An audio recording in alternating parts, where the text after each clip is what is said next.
بسم اللہ الرحمن الرحیم۔ خدا کا دیس کے محترم سامعین و ناظرین، آج ایک دلچسپ واقعہ فرانسی ڈاکٹر کے قبول اسلام کے حوالے سے میں لے آیا ہوں۔ سامعین محترم، ایک فرانسی ڈاکٹر سمندری جہاز میں سفر کر رہا تھا۔ اچانک مصر کے پاس اپنا سفر ختم کر کے وہ ایک عالم کے پاس پہنچا اور مسلمان ہو گیا۔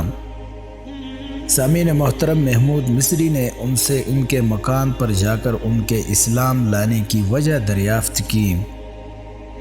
قرآن کریم کی ایک آیت ڈاکٹر نے جواب دیا، کیا آپ نے کسی مسلمان عالم سے قرآن کریم پڑھا ہے؟ محمود مصری نے فرانسی ڈاکٹر سے پوچھا۔ چنانچہ فرانسی ڈاکٹر نے جواب دیا، نہیں، ابھی تک میری کسی مسلمان عالم سے سر دست ملاقات ہی نہیں ہوئی ہے۔ تو سامعین محترم، محمود مصری نے فرانسی ڈاکٹر سے پوچھا، جناب والا، پھر یہ واقعہ کیوں اور کیسے پیش آیا؟ تو سامعین محترم، مصری ڈاکٹر نے جواب دیا، مجھے اکثر سمندری سفروں میں رہنے کا اتفاق ہوا ہے۔ میری زندگی کا بڑا حصہ پانی اور آسمان کے درمیان بسر ہوا ہے۔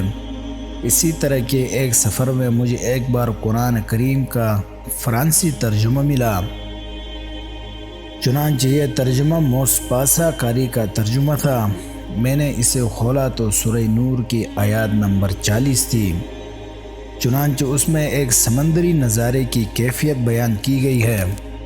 سامعین محترم، سورہ نور آیات نمبر 40 میں اللہ تبارک و تعالی ارشاد فرماتے ہیں، او کظلمات فی بحر اللجی یغشاہ موج من فوقہ سحاب ظلمات بعضها فوق بعض اذا اخرج یدہ لم یکد یراها ومن لم یجعل اللہ لہ نورا فما لہ من نور، جس کا ترجمہ، جسے اندھیرا ہو گہرے سمندر میں، اس کو ڈھانپ لیا ہو موج نے لہر کے اوپر لہر، اس کے اوپر بادل، اندھیرے پر اندھیرا۔ اس حالت میں ایک شخص اپنا ہاتھ نکالے تو توقع نہیں کہ وہ اس کو دیکھ سکے، اور جس کو خدا نور نہ دے اس کے لیے کوئی روشنی نہیں۔ سامعین محترم، فرانسی ڈاکٹر نے فرمایا، میں نے اس آیات کو نہایت دلچسپی سے پڑھا۔ اس میں سمندری نظارے کی کیفیت بیان کی گئی تھی۔ جب میں نے یہ آیت پڑھی تو میرا دل انداز بیان کی عمدگی اور واقفیت سے بے حد متاثر ہوا۔ چنانچہ میں نے خیال کیا کہ حضرت محمد صلی اللہ علیہ وسلم ضرور ایسے شخص ہوں گے جن کے رات دن میری طرح سمندری سفروں میں گزرے ہوں گے۔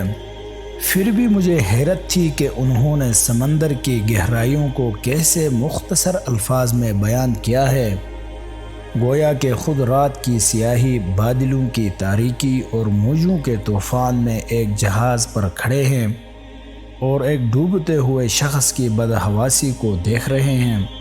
میں سمجھتا ہوں کہ سمندری خطرات کا کوئی بڑے سے بڑا ماہر اتنے کم الفاظ میں اتنے کامیاب طور پر اس کی تصویر کشی نہیں کر سکتا، لیکن اس کے تھوڑے ہی عرصے بعد مجھے معلوم ہوا کہ محمد عربی صلی اللہ علیہ وسلم امی تھے، ان پڑھ تھے، اور انہوں نے زندگی بھر کبھی سمندر کا سفر نہیں کیا۔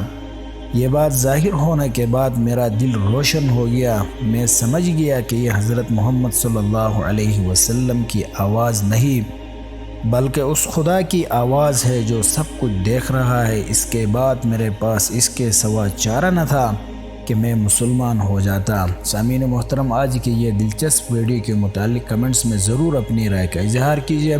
انشاءاللہ اگلی دفعہ اسی طرح کی ایک اور معلوماتی ویڈیو لے کر حاضر ہوں گے۔ تب تک کے لیے اللہ نگہبان۔